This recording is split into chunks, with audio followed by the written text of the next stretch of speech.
Citra Indonesia kan selalu mengatakan yang paling lapang buat kita itu 2 tahun, 24 bulan. Sekarang kan sudah mulai menurun. Tapi memang 1,5 tahun, 18 bulan itu masih ideal. Jadi sekarang ini masih oke. Di sekitaran Maret, Lebaran ini oke lah gitu. Setelah Lebaran oke. Karena kita harus membangun jaringan.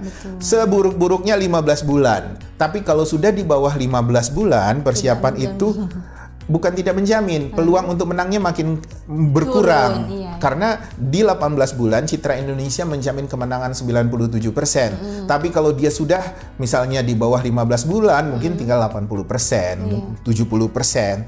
Tetap Citra Indonesia akan berusaha untuk memenangkan klien.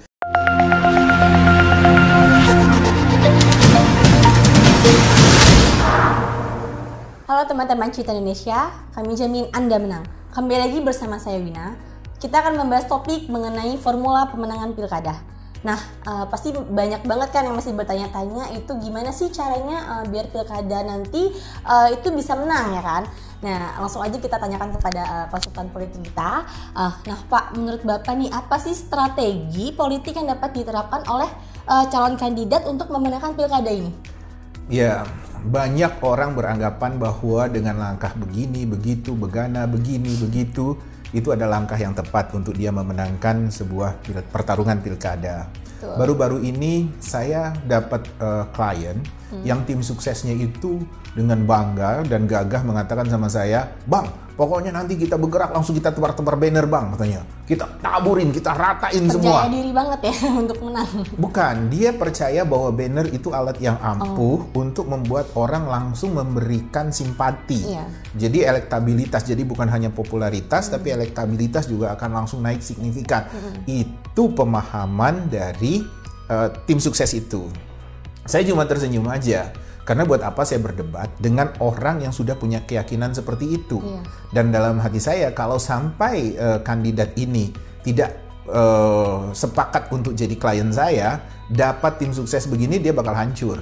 Karena apa? Menebar banner itu tidak bisa sembarangan.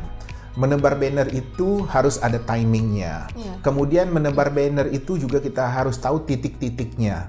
Menebar banner itu kita juga harus cermat ukurannya. Nah, belum lagi dari segi penampilannya, tampilan visualnya itu harus jelas. Tidak mudah kita memutuskan bahwa dia harus warnanya hijau, backgroundnya misalnya, harus warna merah. Itu harus lewat survei, minimal lewat observasi yang intensif terhadap situasi dan kondisi masyarakat itu.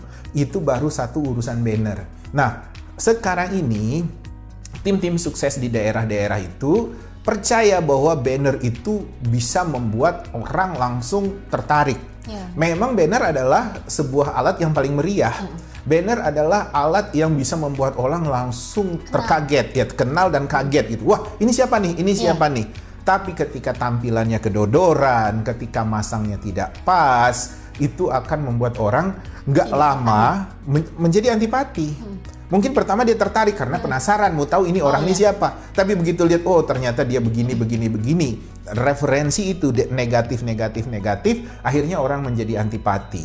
Itu yang tidak dipikirkan oleh banyak pihak, dari kandidatnya sendiri maupun kliennya. Nah, balik kepada pertanyaan Wina tadi, strategi apa yang paling ampuh untuk memenangkan dari perencanaannya? Jadi, sewalah konsultan yang betul-betul kredibel, konsultan yang bisa memetakan kekuatan dan kelemahan, kemudian bisa menyusun perencanaan dan strategi pemenangan yang tepat. Jadi perencanaan itu harus dilakukan dengan matang gitu, nggak sekedar, wah kita ini udah rapat nih Bang, jadi besok kita launching nih karena kandidat kita kan harus segera tampil ke masyarakat, langsung cetak banner. Nggak bisa begitu gitu, harus dibaca dulu situasi lapangan itu seperti apa, karena bisa jadi bukan banner yang pertama kali kita luncurkan, bisa saja baliho misalnya, bisa saja sosmed yang pertama kali. Jadi yang namanya penentuan sebuah alat peraga kampanye nggak bisa sembarangan gitu. Nah, jadi kemarin misalnya ini sebagai contoh, Wina, di bulan Oktober saya ketemu calon klien yang meminta saya merancang sebuah tindakan strategis untuk launching dia, untuk langkah pemenangan, tapi itu launching sebagai kandidat pilkada. Saya bilang, abang harus bisa publish di bulan November, dan caranya seperti ini, A, B, C. Nah, dia bilang, oh iya Dinda, oke. Tahu-tahu dia bilang, bisa nggak Dinda dimundurin di Januari? Bisa bang, tapi kalau di Januari, langkahnya adalah A, C, A, C. Nah, itu logis dia terima, tapi kemudian di Januari dia kepingin melakukan pembenahan lagi dan minta dievaluasi lagi. Nah, dia bilang nanti gimana, sebelum Lebaran atau setelah Lebaran Dinda, dia bilang. Saya bilang kalau sebelum Lebaran itu langkahnya A, B, D, E, F, tapi kalau setelah Lebaran yang harus dilakukan adalah A, B, C, D, G, H, H, H, H, misalnya begitu.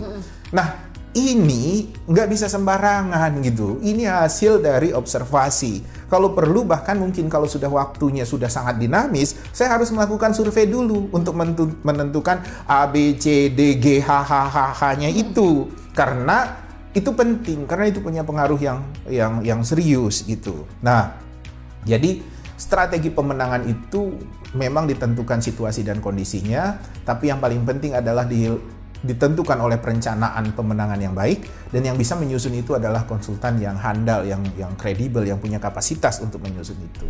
Jadi memang harus mempunyai perencanaan yang sangat matang ya Pak, sebelum melakukan observasi di lapangan gitu. Iya, karena dia terkait dengan kekuatan finansial juga. Jadi misalnya Citra Indonesia, jadi orangnya sama,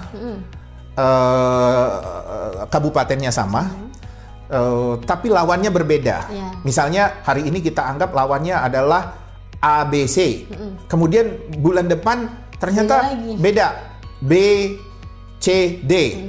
Pasti itu berubah lagi strateginya gitu. Jadi nggak bisa bahwa strategi ini dipakai buat situasi yang sama. Tidak bisa. Kan seperti yang saya bilang, waktu Jokowi Ahok menang di DKI, orang sibuk mengcopy paste baju kotak-kotak.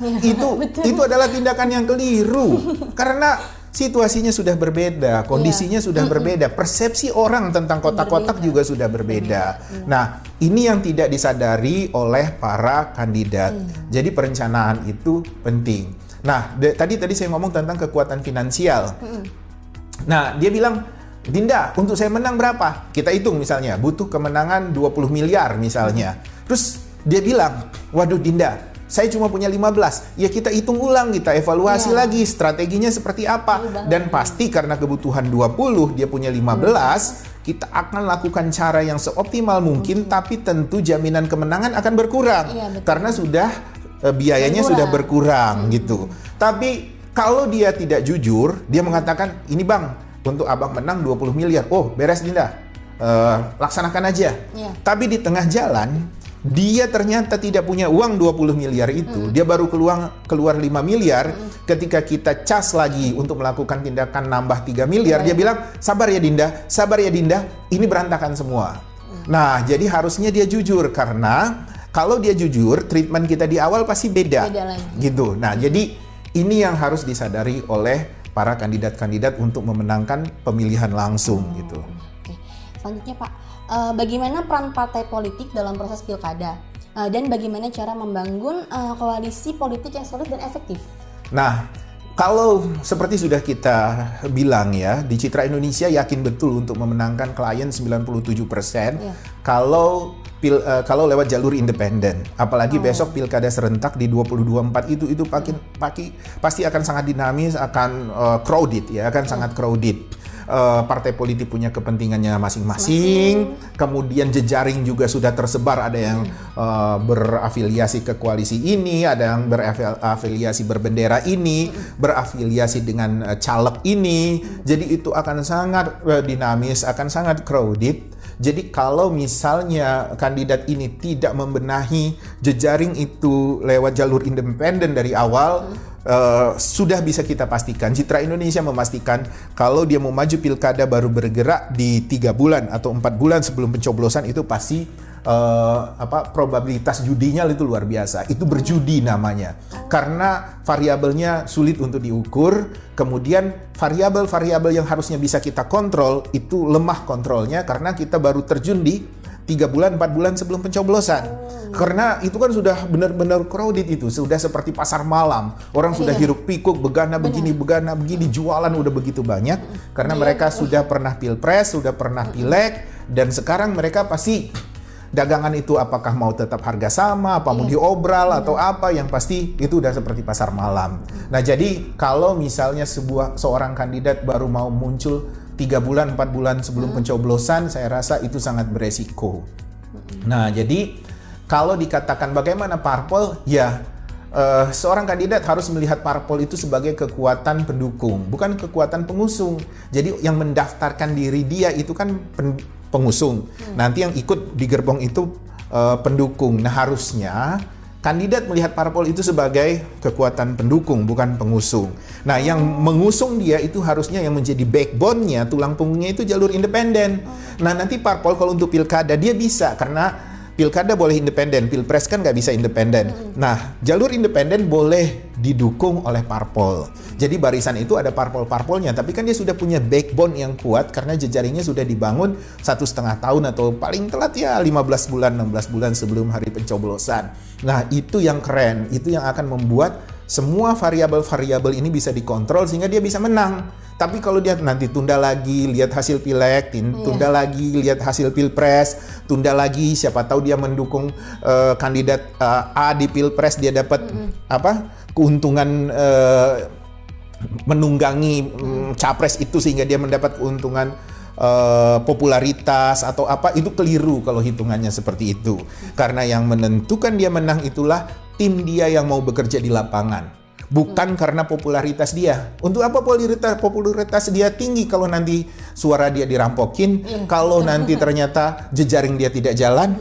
Nggak bisa. Nah, jejaring ini nanti di 3 bulan, 4 bulan sebelum pilkada, mungkin sudah direbut orang.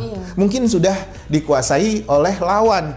Mungkin juga mereka nanti akan melakukan bargaining yang karena mereka menganggap bahwa jaringan ini sudah dikuasai. Kalau mau beli. Tapi kalaupun kamu beli, belum tentu jaringan itu bisa menjamin. Karena kan itu harus diverifikasi lagi. Kehandalan mereka harus bisa diperiksa. Kemudian pembuktian mereka bekerja dalam kegiatan-kegiatan politik juga harus diperiksa. Mereka juga harus dilatih. Walaupun mereka handal, sudah pernah dilatih ini itu sebelumnya dalam gelanggang politik, tim sukses ini. Tapi untuk pemenangan seorang kandidat, dia harus dilatih secara spesifik. Karena pencitraan misalnya, kamu nggak boleh menggunakan kata-kata bla bla bla misalnya, dan itu berpengaruh kepada citra kandidat itu. Tapi kalau tim sukses itu tidak paham dan tidak dilatih, keluar itu bla bla bla bla, bu. Nah, semua orang akhirnya menjadi keruh dan orang tidak bisa mengoptimalkan wujud pandangan positif mereka terhadap kandidat itu. Nah, ini yang harusnya dipahami oleh kandidat pilkada tuh. Nah, tadi kan Bapak katakan berarti dalam jangka waktu 3-4 bulan untuk menjelang pilkada itu berisiko besar untuk tidak menang ya Pak ya. Jadi waktu yang efektif itu berapa lama Pak? Ya, kalau Citra Indonesia kan selalu mengatakan yang paling lapang buat kita itu 2 tahun, 24 bulan. Sekarang kan sudah mulai menurun. Tapi memang 1,5 tahun, 18 bulan itu masih ideal. Jadi sekarang ini masih oke. Di sekitaran Maret, Lebaran ini oke lah gitu. Setelah Lebaran oke. Karena kita harus membangun jaringan. Seburuk-buruknya 15 bulan. Tapi kalau sudah di bawah 15 bulan, persiapan itu bukan tidak menjamin, peluang untuk menangnya makin berkurang. Karena di 18 bulan Citra Indonesia menjamin kemenangan 97%. Tapi kalau dia sudah misalnya di bawah 15 bulan mungkin tinggal 80%, 70%. Tetap Citra Indonesia akan berusaha untuk memenangkan klien. Tapi memang itu akan berdarah-darah. Mungkin biayanya akan lebih besar. Jadi begini, kebanyakan kandidat itu, klien-klien ini Mbak Wina, mereka menganggap bahwa kalau mereka bergerak 3 bulan 4 bulan sebelum pencoblosan, mereka bisa menghemat biaya. Itu keliru. Apalagi mereka harus membayar konsultan misalnya. Mungkin bisa 2 miliar, 3 miliar bayar konsultan. Lebih besar ya? Biayanya lebih besar. Padahal itu salah. 2 miliar hari ini itu sepadan dengan 20 miliar 10 bulan lagi. Karena yang kita tanam itu bisa kita panen. Tapi kalau kita mau menanamnya 10 bulan lagi, itu gampang diacak-acak anjing, diacak-acak maling, diacak-acak ayam, dipatok-patokin ayam. Nah, bagaimana dia mengatakan bahwa 3 bulan, 4 bulan sebelum pencoblosan itu bisa melakukan penghematan? Salah besar kalau ini dilakukan. Nah, mereka juga kadang takut. Takutnya apa? Takut rekomendasi parpol tidak ke mereka. Mereka mau intip-intip lagi ke parpol. Kemudian mereka juga takut misalnya pilkada diundur, nanti biaya lagi. Ya ini resiko. Tapi dari semua resiko yang ada, yang paling baik buat dia adalah mempersiapkan dari jauh-jauh hari. Jadi membayar konsultan dari jauh-jauh hari, bergerak dari jauh-jauh hari, dan itu marginnya hanya 2 miliar, 3 miliar, paling banyak 4 miliar untuk bekerja 10 bulan di depan lebih awal. Jadi kalau dia orang-orang rata-rata 3 bulan, 4 bulan sebelum pencoblosan, kalau dia bekerja 15 bulan, 16 bulan lebih awal, kan arti selisihnya cuma 11 bulan, 12 bulan. 11 bulan, 12 bulan itu hanya menghabiskan sekitar 3 miliar, 4 miliar nambah karena ada operasional di sana. Tapi itu value-nya itu bisa sekitar 20 miliar dia keluar itu. Jadi bisa 4 kali lipat, 5 kali lipat value-nya. Nah, kalau kamu sudah punya value 20 miliar hanya karena kamu sudah mengeluarkan lebih 3 miliar, 4 miliar di depan, siapa yang bisa ngalahin kamu kalau udah begitu? Udah gagah dia. Fondasinya udah gagah, bangunannya udah terlihat cantik. Sudah lebih efektif juga ya. Betul. Nah, itu. Oke. Selanjutnya Pak, apa saja faktor yang harus diperhatikan dalam proses seleksi dan rekrutmen calon kandidat Pak? Kalau proses seleksi dan rekrutmen itu biasanya kan ada syarat-syarat administratif. Sepanjang mereka memenuhi syarat itu nggak ada masalah. Jadi yang paling menarik perhatian adalah apa itu ya? Tes kesehatan gitu kan. Orang yang sudah sepuh aja masih bisa lolos gitu kan. Orang yang masih kita anggap kadang hobi marah-marah juga masih bisa lolos.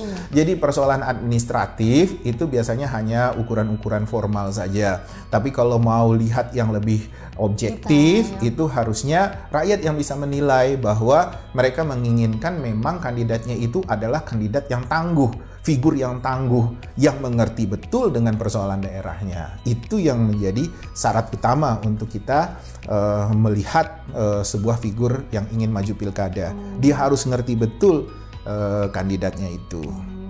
Kondisi daerah. Kandidat itu ngerti betul kondisi daerahnya. Harus hati-hati, harus cermat, yang benar-benar bisa menunjukkan data objektif yang betul-betul sesuai fakta itu survei. Dan yang bisa membaca survei dengan benar, menarik rekomendasi dengan tepat itu konsultan. Jadi bukan survei dibaca oleh kandidat, kemudian dia nyeneng-nyenengin dari sisi yang bahagia aja, kemudian dia bahas dengan tim suksesnya dari sisi-sisi yang menurut mereka wangi-wangi saja. Nggak seperti itu gitu. Survei itu harus dibaca oleh konsultannya. Karena konsultanlah yang bisa melihat itu secara objektif. Dan konsultan yang baik adalah akan bicara hal yang terpahit sekalipun kepada kandidat. Nah, jadi yang harus dilakukan kandidat selain dia jangan teracuni oleh puji-puji itu, kandidat juga pada masa kampanye harus menekadkan hati bahwa saya membayar konsultan untuk mendengarkan omongan dia. Dan saya tahu kesetiaan konsultan saya, kepatuhan komitmen konsultan saya, dia akan bicara hal-hal yang tidak enak pada saya. Itu yang harus dikejar. Isu atau konten yang ditawarkan oleh kandidat itu harus konten yang memang menyentuh keberagaman itu, menyentuh